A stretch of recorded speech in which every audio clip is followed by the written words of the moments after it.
Europa dá o empurrón definitivo a un dos proxectos estrela da Concellería de Desenvolvemento Sostible e Medio Natural de Pontevedra. Isto do que levamos falando durante moito tempo, como unha utopía, como un desexo de cidade e como algo que moitas persoas non crían que fose realidade e que fose posible facelo, hoxe podemos dicir que a liberación e a renaturalización do río dos Gafos en Campo Longo non ten volta atrás.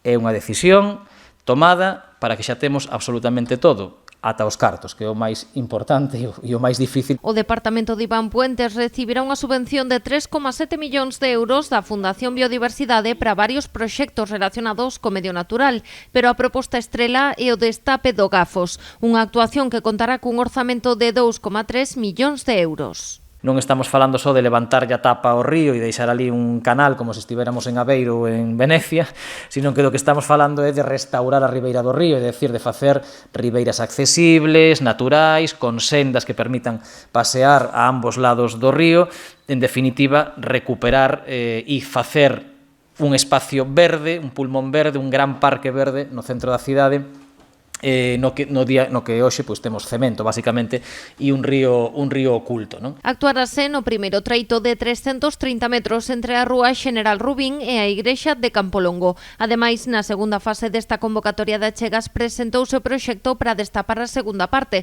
entre a zona de Ponteboleira ata Corbaceiras. Resolverase no mes de setembro. En definitiva, 81.000 metros cadrados de actuación no entorno dos Gafos, que equivaldrían a 12 campos de fútbol, a 12 estadios municipais de Pasarón no corazón da cidade de Pontevedra, dando o primeiro paso con esta subvención. O Concello traballa agora na convocatoria dun concurso de ideas para deseñar o proxecto de renaturalización do Gafos. A intención é que estea rematado neste 2022 para no 2023 comezar coa xestión dos permisos para as obras. Para dar cumprimento cos prazos marcados pola Unión Europea, a intervención terá que estar finalizada en xullo do 2025.